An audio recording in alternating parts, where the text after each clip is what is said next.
Greetings all. In this video, you're just gonna watch me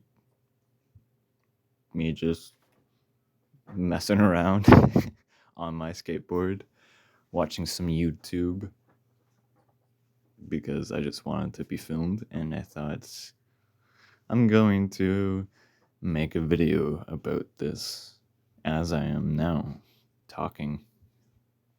What an entertaining video to watch while you listen to my commentary. Now, there are just some things I've been thinking about that has been on my mind. One in particular is how so many people view humans as parasites on this planet. A lot of people that see the way of this world and see how we treat it, they see us as parasites that must be eradicated. This is a very extreme view, I find, that's so very common in these environmentalists and these, I'm not even going to really put much labels on who these people are, but many British Columbians and many people on the internet see this, and I think that's fair, but it's an extreme view.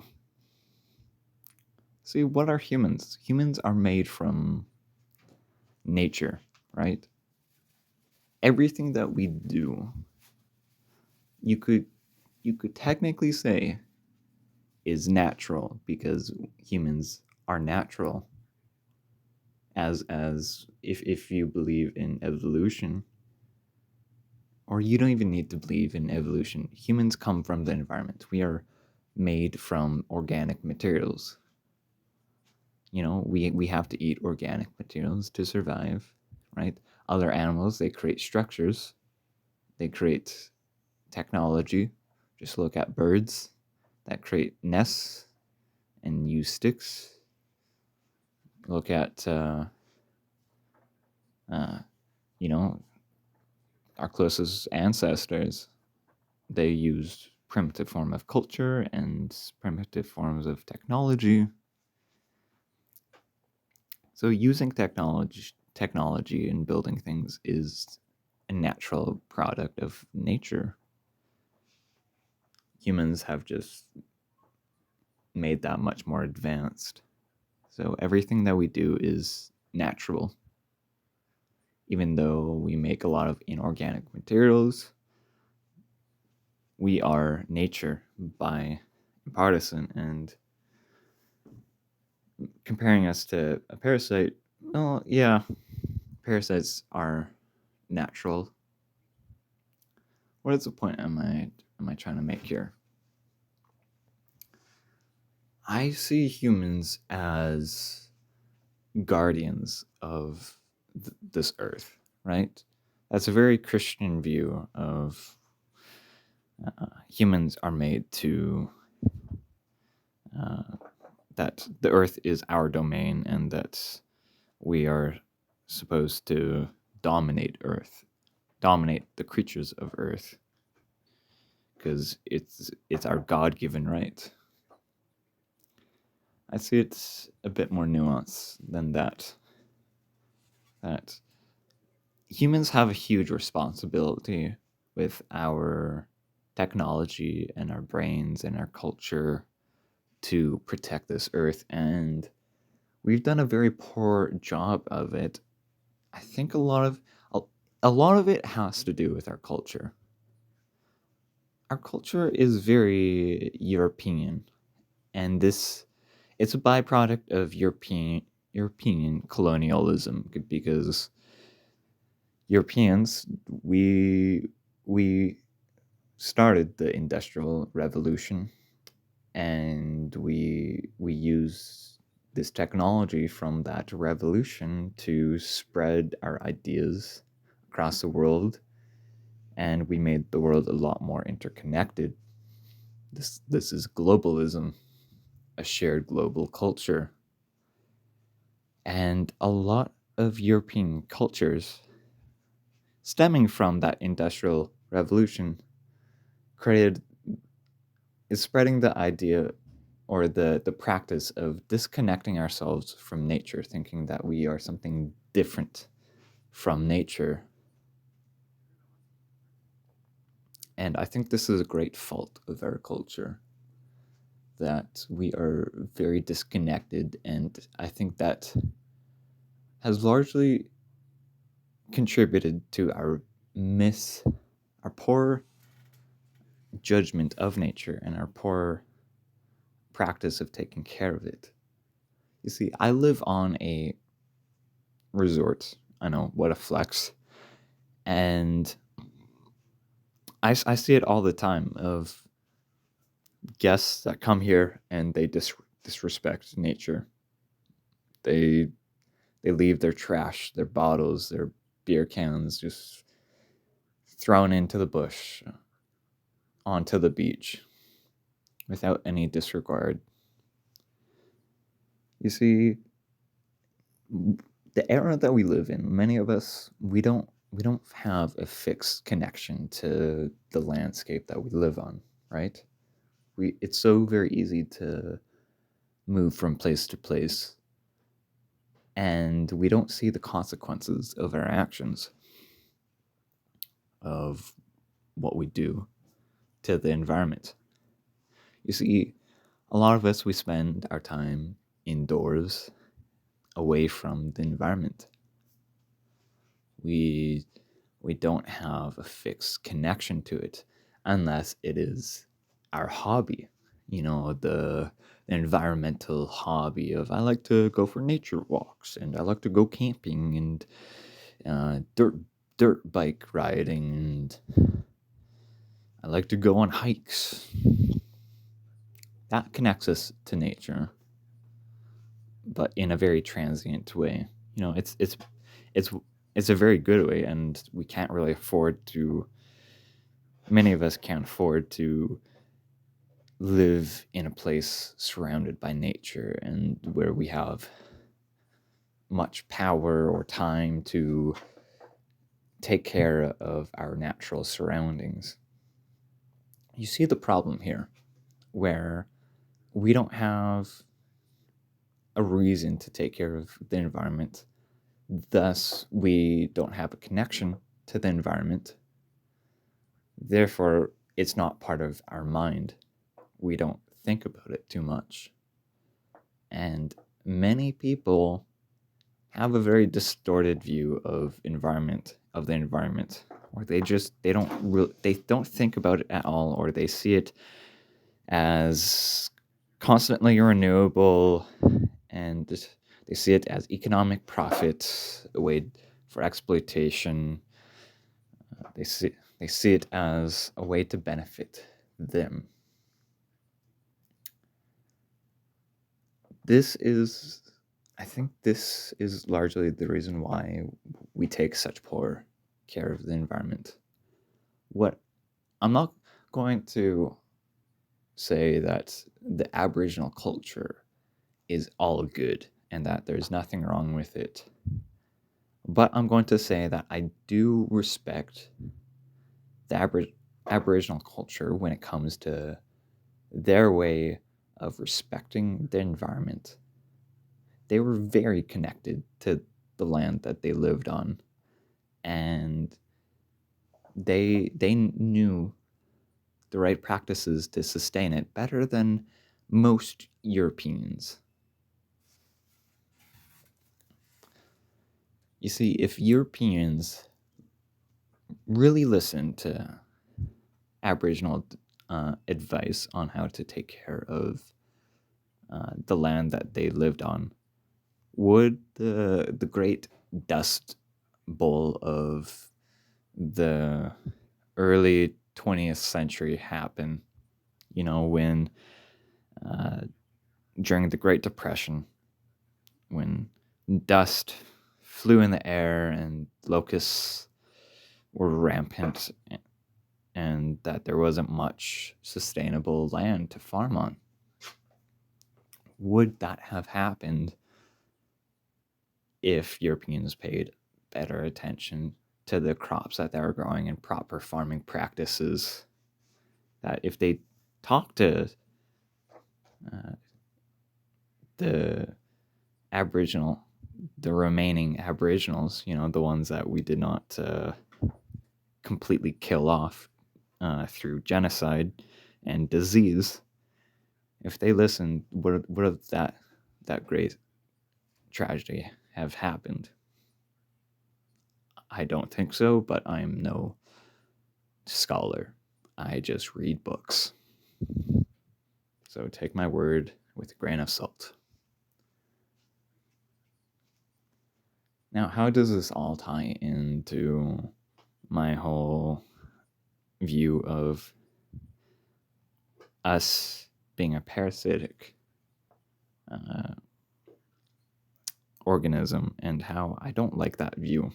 Because that's a very devastating view, a very negative view to see ourselves. That really sets us, that really defines us as the enemies. And in many ways, we are the enemies. But we can have a redemption arc. And I really encourage people to have hope, to have semblance of that we as a species are redeemable. That throughout history and throughout paying attention to different cultures, we see that humans aren't definable, that we've surpassed evolution, and instead we evolve through culture. Culture can evolve rapidly, that humans are not set defined as one thing, that we are a multitude of things, and we must try to adapt ourselves through culture, better cultural practices, better ideas of how to take care of the environment, and really how that can happen on a macroscopic scale is changing the way that we live our lives, changing the environment that we live in.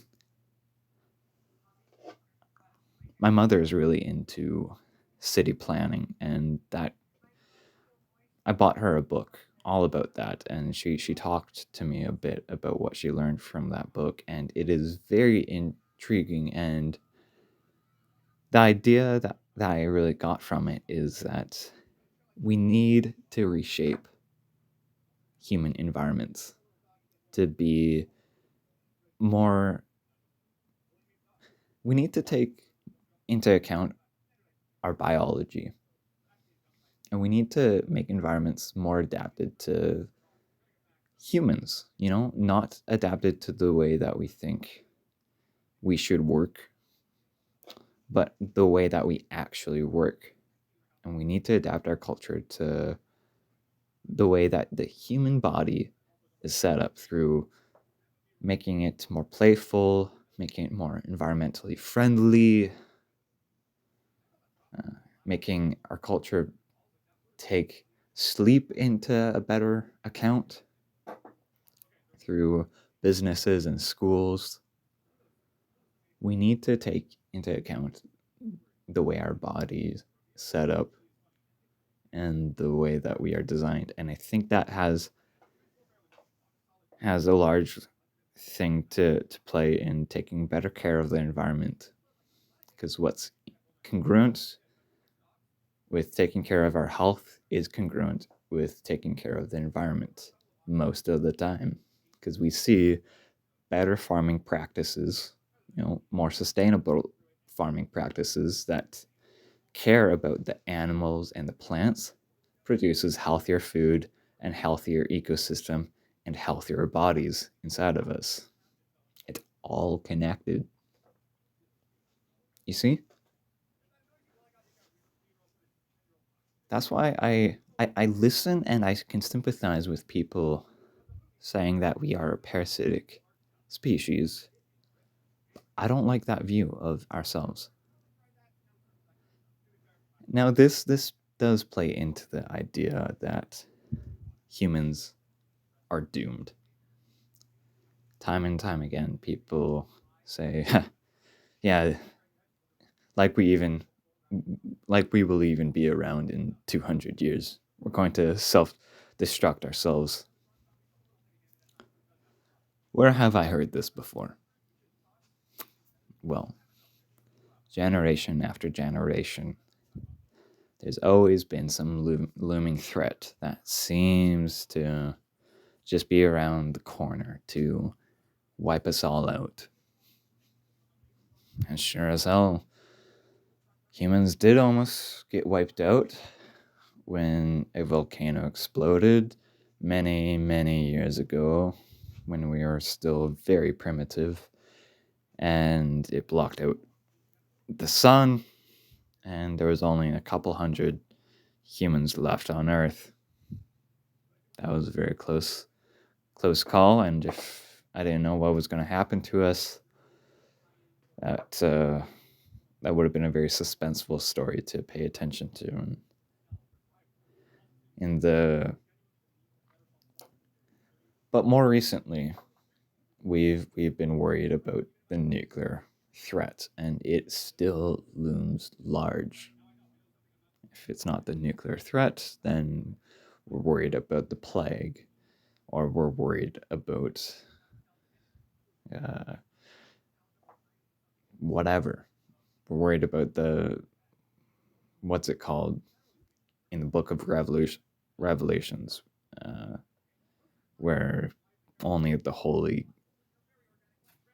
uh, get saved. I don't remember, but whatever it is, there's always a looming threat, and I think it's foolish for us to think that our time is ticking. And yes, with rising technology, it does really seem like humans as a species won't be around for next 100 years, because it seems like through gene therapy that humans are going to change our DNA quite rapidly, that we are going to be unrecognizable. And through that, and through uploading our consciousness to the cyberspace, or just AI completely wiping us out, these are looming threats. And they need to be taken seriously, but also live in this moment. Stop worrying about that, and also realize that there are that the whole system is flawed. Just look at how we handled the COVID pandemic. But there are people that monitor these things and are ready to act on if things get more serious. Humans are adaptable and ingenuitive. That I think whatever comes our way, we will be able to put our greatest minds together and solve it. That humans aren't doomed. That we are not looming towards extinction. And yes, this will be ironic if it does happen. I never said that I know what's going to happen. I plead ignorance. I'm just shouting out my ideas. That essentially what this all boils down to is a lot of people that pay attention to the way of this world have a very negative view of humans and where we're heading. I think we need a bit more optimism in this world. I think we need a bit more hope. Because whatever you pay attention to, you feed. That's what my friend has constantly preached to me in these past few months. And if we keep feeding this negativity narrative, then perhaps we're all contributing to the problem, because it's the narrative that we're going to conjure up in the world. Mind over matter. What you think is what you put out in the world. Now, this video is running to an end, and I think I've been rambling on way too much. And I think this is a very good endpoint. So if you made it this far, thank you for watching. Let me know what you think. This is just something I've been thinking about, and I'd really like to challenge these strongly held ideas of humans being a parasite and that we're not going to last for another 100, 200 years. So I hope you all have a good day and a good night, and you'll see me in the next one. Goodbye.